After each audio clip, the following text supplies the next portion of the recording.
Hey, how's it going, everyone? What's up, and welcome to my Arrows Season 3, Episode 4 or 5 review. I have lost track. Anyways, this is back to top 5 moments, because no matter what, even if I'm going my prototype video, I sort of still keep with the top 5 moments thing, or at least moments, because I'll talk about something and stop, and then talk about something else really fast, and then it's basically just segments. So I'm just going to stick with the top 5 moments with randomized pictures, so you're going to be hearing me talk about shit and then seeing a random picture pop up and you're like, well, that doesn't need to be there, that doesn't fit, and I'm just gonna be like, tee hee hee, trolled ya, and you're just gonna have to deal with it. That was the most asshole-ish way to say something. Anyways, gonna plug myself real quick before we start. I will only be reviewing or top 5 moments in The Flash, Supernatural, and Arrow from now on. I'm not really interested in any of the other shows. In fact, The Flash, Supernatural, and Arrow are the only shows I am caught up on right now. I haven't watched The Walking Dead since episode 1. I'm currently catching up on Doctor Who. I'm on that Mummy episode. I watched episode 1 Constantine, didn't like it, and I haven't watched Gotham since my last review on it. So yeah, plug over. Time to get into my top 5 moments. So my number 5 moment, Goth Felicity. This was a Felicity episode, of course. And it was so nice that it was a Felicity episode because we got finally have some background into her life.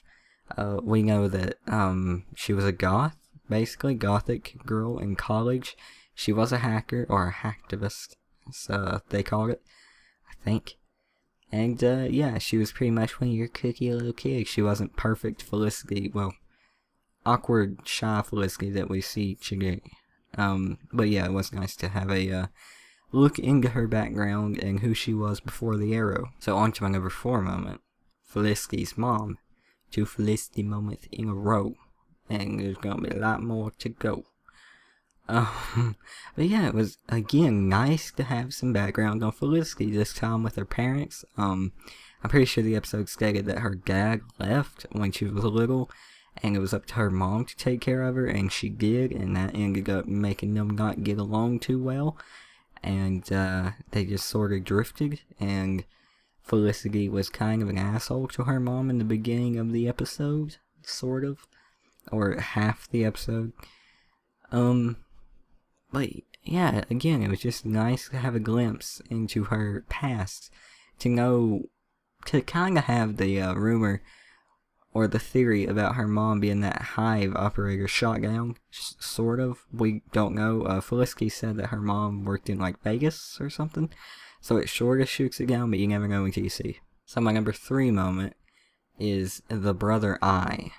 Now, I know this is actually one of my takeaways from the episode that I'll talk about in the end. This is my top 5 moments, not top 4 plus a bad moment. I'm just going to talk about the brother eye reference. So the brother eye is something that I believe Mr. Terrific creates in Future's End, that story arc. And it takes over pretty much the entire world and turns everyone into robots. But it's in all of these different comic books is like the same thing, but something else at the same time.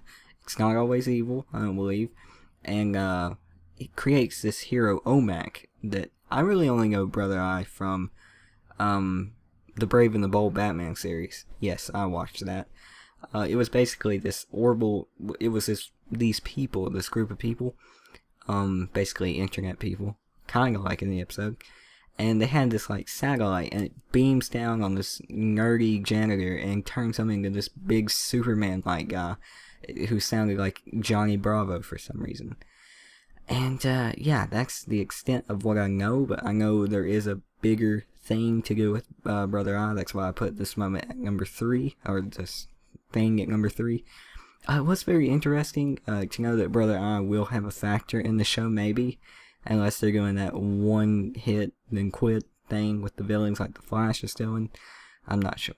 My number 2 moment is Roy's dreams. I know this is a weird moment to have. I was going to put it at number 1, but then I decided not to because I wanted to put it at number 1 because there wasn't a lot of big things that happened this episode.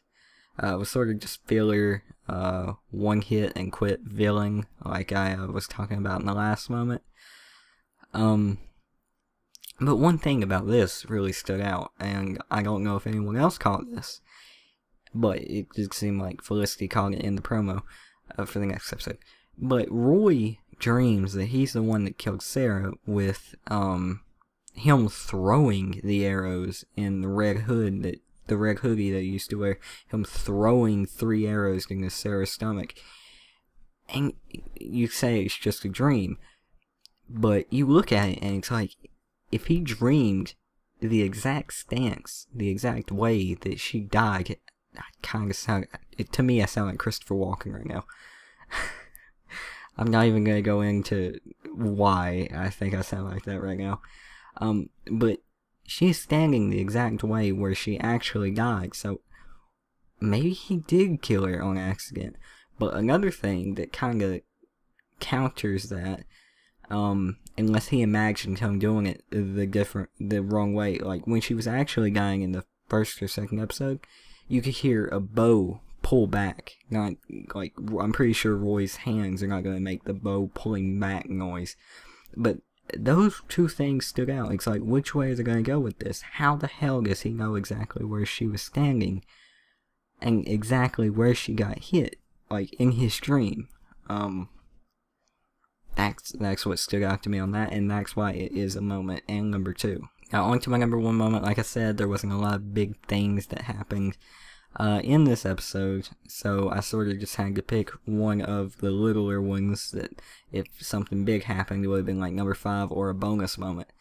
But this is the badassery of Felicity Smoak. She was a complete badass in this episode, like usual, except more so of her actually doing something in the field, sort of. When her and her mom gets kidnapped, and Oliver comes to save the day, Roy and Diggle, Cooper, the villain, has her in like a headlock, sort of, a necklock, with the gun pointing to her, and she just smacks that damn gun away, turns around, punches him in the stomach, and hits him in the face with the gun, and I'm just like, damn! And it was awesome. She was pretty much a badass, but sort of an asshole this entire episode. An asshole towards her mom, just a little bit. But yeah, like I said, not a lot to talk about on as far as the moments go. But I really do want to get on why this doesn't have a 9 or an 8 for me. Like, let's go ahead and get into the review. So, the episode was a pretty solid episode, except for the fact that you knew who the villain was straight away. As soon as you see Cooper doing something strange, and then all of a sudden getting arrested, and then you hear Felicity say he hung himself, and you knew he wasn't really dead. I don't know if that was on purpose or not, but it seemed like they were going for a mysterious villain. I don't know if it's just me or not. And also, how much Ray Palmer gets walked on. I mean, I know he has a thing for Felicity, but he gets walked on pretty hard in this episode. But what really took away from the episode for me is how fucking predictable the villain was. It really seemed like they were going for a mysterious villain sort of thing. Like, oh, I wonder who that guy is. Oh wait, it's that guy we saw in the first 10 minutes of the episode. Like, I don't want to hate on Supernatural or use it as a bad example, but it's pretty much got to the point with Supernatural. You know who the bad guy is 5 minutes into the episode. That's how this episode was for me. That's not how these episodes are supposed to be for either show, for any of them. But see, what the Flash is doing good is you don't know who the main villain is yet. Well, Arrow's sort of doing that. But you don't know who the main villain is yet. You don't know who Wells is, and he's pretty much the villain. I don't know how I got so off track. I'm talking about this season as a whole. I'm talking about this one episode. If you want a villain to be mysterious in an episode, do not give them away in the first 10 freaking minutes. That takes the fun out of the Sherlockiness. Like, the show Sherlock, if you guys watch it, you know that it's so fun to try to figure out who the villain is through the episode or through the season. And this episode just didn't do that. It felt like it was going for it, and it just didn't capitalize on the opportunity to do it because they could have. But yeah, that leads me to the score. I am giving it a 7.5 out of 10. The 0.5 for Felicity's badassery. Yep. But yeah, let me know what you guys thought about it in the comments below. Hope you enjoyed the video. Please like, comment, and subscribe, and we'll see you guys on the next one. Peace.